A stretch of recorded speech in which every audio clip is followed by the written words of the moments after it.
Police literally handed a 14-year-old boy back to this guy, and the boy was dead hours later. That actually happened. And somehow, it still wasn't the moment he got caught. The guy's name was Jeff, and the deeper you go into this story, the worse it gets. Back in 1978, Jeff had just graduated high school. Most people who knew him thought he was awkward, quiet, alcoholic, socially weird, but not dangerous. 3 weeks after graduation, he picked up an 18-year-old hitchhiker who was trying to get to a concert. Jeff invited him back to his house for a few beers while his parents were away. And honestly, the beginning of this story sounds so normal it almost throws you off. 2 teenagers drinking beer, listening to music, talking during summer break. Nothing about it feels dangerous at first. Then the guy said he wanted to leave. Years later, Jeff explained what happened next in the creepiest possible way. He said, "I didn't want him to go. That was it. No huge fight. No emotional breakdown.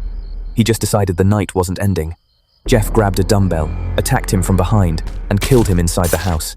Then things immediately became even more disturbing. Instead of panicking, he dragged the body into the basement and stayed in the house with it for hours. Later, he dismembered the remains, then dug them back up weeks afterward to destroy the evidence more completely. And what's terrifying is that nobody around him realized what had happened. Life just kept moving. His father came home. Jeff went to college. People kept seeing him as a troubled guy with a drinking problem, which he absolutely was. His college life collapsed almost instantly. He barely attended class. His dorm room was reportedly covered in empty liquor bottles. His grades completely tanked. At one point, his GPA dropped so low it was almost non-existent. His father kept trying to push him towards stability, so eventually, Jeff joined the army. And weirdly, for a while, he almost looked functional. He trained as a medic, lived overseas, held conversations, worked jobs. If you only saw parts of his life from the outside, you probably wouldn't think anything close to this was happening in his head. But privately, things were getting darker. The drinking got worse. He isolated himself more. And eventually, his obsessions started escalating. After leaving the military, Jeff moved between family members while trying to appear somewhat normal. His grandmother even let him live with her, hoping it would help him get his life together. For a little while, it almost worked. He went to church with her, did chores, worked regular jobs, talked politely to people. That contrast is honestly what makes this case so hard to process. A lot of people expected somebody like this to seem obviously evil all the time. Jeff mostly came across as awkward and forgettable. Meanwhile, privately, his behavior was becoming deeply disturbing. He later admitted he became obsessed with controlling people completely. Not relationships. Control.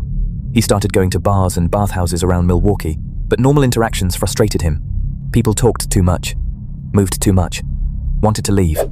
Eventually, he stopped wanting conscious partners altogether. That's when the situation started spiraling fast. He began drugging men. At first, they survived. He would lace drinks with sleeping pills and assault them after they passed out. Then eventually, even that stopped being enough. Nearly a decade after the first murder, Jeff killed again. He later claimed he woke up beside the body with bruised fists and almost no memory of what happened. Most people would think something like that would shock somebody into stopping forever. Instead, the killings started happening more often. Young men disappeared after meeting him at bars. Others were lured with money, alcohol, fake photo offers, or promises of company. And after a while, the murders started happening almost the exact same way every time.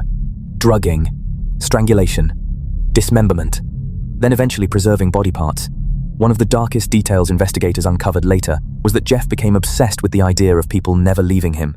That obsession basically took over his entire life. And while all this was happening, warning signs were everywhere. Neighbors repeatedly complained about horrible smells coming from his apartment. People noticed strange behavior, chemical odors, weird noises late at night. Police had already encountered him before. Still, somehow, he kept getting away with everything.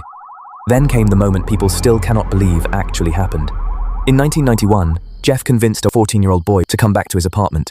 Inside the apartment, another victim's body was already decomposing in the bedroom. At some point during the night, the teenager escaped and was found outside naked, confused, and bleeding, while 3 women tried helping him.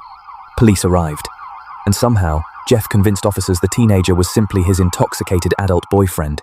The women kept insisting something was seriously wrong. Officers ignored them. Then they escorted the boy right back into the apartment. Hours later, he was dead. That moment completely changed how people saw this case afterward. The victim escaped. People tried helping him. Police physically had him in front of them. And he still ended up back inside that apartment. By summer 1991, Jeff was spiraling badly. He was drinking constantly, killing more frequently. losing control. Then finally, somebody escaped for real. One man managed to run out of the apartment while partially handcuffed and flagged down police nearby. At first, officers thought it was another domestic dispute. Then, one officer entered the bedroom and opened a drawer. Inside were Polaroid pictures showing dismembered human bodies. Real victims. Inside the apartment they were standing in.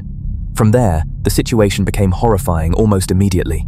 Police found severed heads in the refrigerator, human remains in the freezer, skulls throughout the apartment, body parts preserved inside containers, a massive drum filled with decomposing remains. Even experienced officers were disturbed by what they found. And somehow, one of the creepiest parts wasn't even the apartment itself. It was Jeff's reaction afterward. He confessed calmly. No screaming, no dramatic breakdown, just hours of detailed explanations like he was talking about ordinary daily routines. Investigators later realized how ritualistic everything had become for him psychologically. He admitted many of the murders revolved around control and keeping people from leaving him.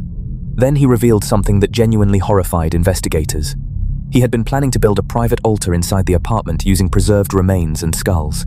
Not for religion, not for rituals, just for himself. He described it as a place where he could feel at home. And honestly, that line alone tells you how disconnected from reality he had become by that point. The trial became one of the biggest stories in the country. Not because people questioned whether he committed the murders. That part was obvious. People debated whether somebody capable of living like this could even think normally anymore. The jury didn't deliberate very long. He was convicted on multiple counts of murder and sentenced to life in prison.